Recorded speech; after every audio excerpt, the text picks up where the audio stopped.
Οι Ιταλοί κάναν την κυκλωτική κίνηση, είπαμε, από πάνω από τον Αηλιά. Λοιπόν, και δεν μπορούσε να προχωρήσει πιο πέρα γιατί ήταν επικίνδυνο το μέρος αυτός τώρα. Και αν τους περίμεναν εκεί οι καταφυγόντες αντάρτες, δεν το διακινδύνευαν. Οι Ιταλοί δεν ήταν πολεμιστές, ήταν προβιτσιάρδες. Δεν ήταν σαν τους δικούς μας, καταλάβατε. Οι Γερμανοί είχαν άλλο αυτό, ήταν πιο τολμηροί, πιο αποφασιστικοί. Ο κόσμος, δεν θυμάμαι ακριβώς το απόγευμα τι ώρα ήτανε, είχα βγει πάλι έξω, μπορούσα να καθίσω μικρό παιδάκι τώρα μέσα στο σπίτι κλεισμένο, σε ένα δωμάτιο κλεισμένος. Είδα ένα αυτοκίνητο σε στυλ 3 τετάρτων που ήταν τα στρατιωτικά αυτά, ανέβηκε από κάτω από την μαυρίτσα και ήρθε και πήγε στη γραφή της κοινότητας. Να διανοηθώ ότι τι συζητήσεις συζήτησαν εκεί πέρα κλπ. Όπως διαδόθηκε όμως από τους ανθρώπους αργότερα, πήγε στο γραφείο της κοινότητας, ήταν ο πρόεδρος τότε κάποιος Χώτος, Βλάχος, και φαίνεται ότι πήρε πληροφορίες ότι όλοι από 14 ετών και άνω είναι αντάρτες. Γι' αυτό και εκτελέσαν μέχρι παιδί 14 ετών. Του Καμίλ το παιδί. Του Γιάννη του Καμίλ.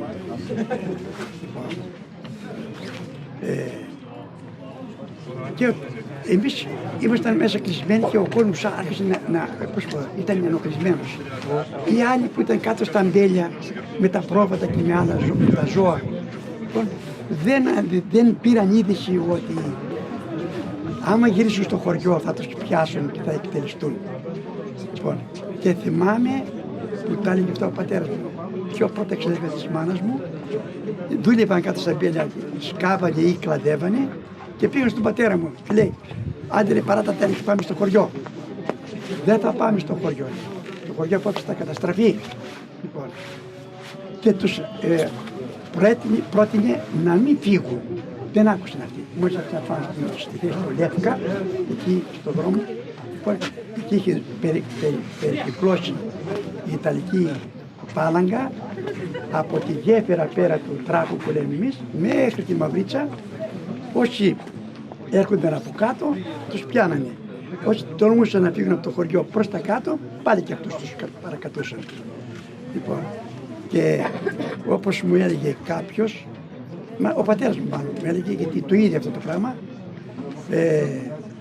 ένας, δεν θυμάμαι το όνομά του, είχε στο ζώο του φορτωμένα τα κλίματα, δηλαδή τα κούτσορα του αμπελιού.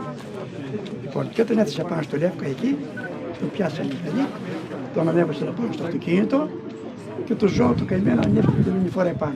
Και κάποιος Ιταλός παλικαράς έριξε βενζίνη στο αυτοκίνητο και στο γαϊδουράκι το φορτωμένο και το έπαιρνε φωτιά. Το έκαψε. Λοιπόν, αυτά δείχνουν ας πούμε την μικρότητα και την, πώς θα πει κανένας, τον πολιτισμό.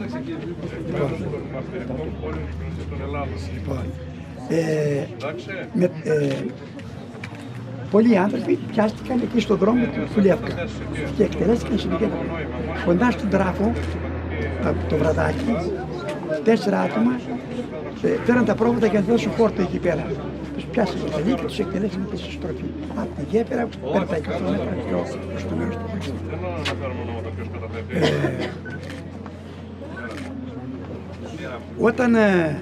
Όταν τελείωσε αυτό η συγκέντρωση των ανθρώπων κλπ. Που πιάσανε και τους εκτελέσανε, η Ιταλική δύναμη, θυμάμαι ότι μπήκε σε δημιουργίες, πώς λέγονται τώρα, γιατί τότε δεν ήξερα εγώ με το στρατιωτικό που έχω περάσει, ξέρω πώς ήταν, μπορώ να το μεταφράσω. Λοιπόν, ξεκίνησα για το Δομήνικο. Από πάνω από τον Αηλιά άρχισαν να κατεβαίνουν εκείνοι που είχαν φτάσει, είχαν φουσκώσει τον τόπο. Και το μόνο που θυμάμαι είναι ότι δονούνταν ο τόπος από τους πυροβολισμούς και από τις εκρήξεις των χειροβομβίδων. Λοιπόν, οι Ιταλοί φτάσαν στα πρώτα σπίτια του χωριού, ήταν του Ευαγγέλου Ντάσιο και του Πανάγιου του Ψήρα, στο χώρο του αυλή του και το χρησιμοποιεί και ως σαλόνι. Εκεί μαζεύτηκαν οι κάτοικοι του χωριού. Λοιπόν, βάλαν φωτιά στο σπίτι του Ψήρα και του θείου μου, του Βαγγέλη Τάσου. Λοιπόν, ο καπνός που ανέβαινε πάνω, εμείς από το παραθυράκι μέσα στο δωματίο, νομίζαμε ότι έρχονταν από το σπίτι του παππού του Γερμανού που είχε γαμπρό κάποιον οικονόμο που ήταν οργανωμένος στέλεχος μέσα στο αυτό. Λοιπόν, και λέγανε, οι Ιταλοί βάλαν φωτιά σε αυτούς που ήταν αναμειγμένοι στο Ανάρτικο. Να ξέρουμε, δίπλα μας όμως στο δωμάτιο βάλαν φωτιά οι Ιταλοί και η φλόγα προχωρούσε προς το μέρος μας. Δεν πήραμε είδηση μέσα ήμασταν. Εγώ με τις δυο αδερφές μου, τη μάνα μου, ο θείος μου, ο Μπετζανάκης του πατέρα μου, ο Ευάγγελος Ντάσης με τη γυναίκα του και τα 3 κορίτσια. Λοιπόν, και ποιος άλλος, και η αδερφή της μάνας μου, η Αλιενάκο. Λοιπόν, δεν κινήθηκε κανένας. Όταν ξαφνικά ακούμε με ένα πυροβολισμό, με ένα μπαμ, φλόγα έβγαλε η κλειδαριά, πορτίτσα εκεί πέρα. Λοιπόν, και μπαίνει μέσα ένας Ιταλός, αγριεμένος, βία, γρήγορα. Λοιπόν, τα έκανε, τα μιλούσε μεσοελληνικά. Λοιπόν, λίγο 5 λεπτά πιο μπροστά, ο θείος μου φορούσε μια χλένη στρατιωτική. Τι τον ήρθε εκείνη την ώρα, η φώτιση τον ήρθε, την έβγαλε και την πέταξε κάτω από το κρεβάτι. Μόλις μπήκε μέσα ο Ιταλός και τον είδε αυτόν ψηλό εκεί πέρα, λοιπόν, με το κοντάκι τον δίνει μια, λοιπόν, και βρέθηκε κάτω στα μάρμαρα του διπλανού σπιτιού. Λοιπόν, μας έβγαλε όλους από μέσα ο Ιταλός και πήρε με το δρόμο για να πάμε πέρα προς το σπίτι μας. Στο σπίτι του Θανάση του Φούντα, τον λέγαμε Ταγκό αυτόν, εκεί μας γύρισαν οι Ιταλοί να πάμε μέσα από τα οικόπεδα, να πάμε κάτω στο τελευταίο σπίτι που μας συγκεντρώθηκε και το σκουντάθηκαν οι χωριανοί.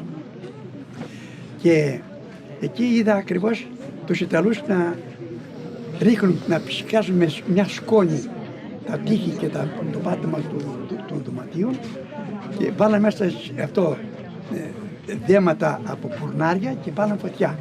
Κατεβήκαμε κάτω στον χώρο συγκεντρώσεως και εκεί είδα τους άντρες σηκώναν τα χέρια, τους έβασαν να σηκώνουν τα χέρια πάνω και μάλιστα τον αδερφό της μάνας μου τον άνοιξαν και το στόμα και κοιτούσαν αν έχει δόντια.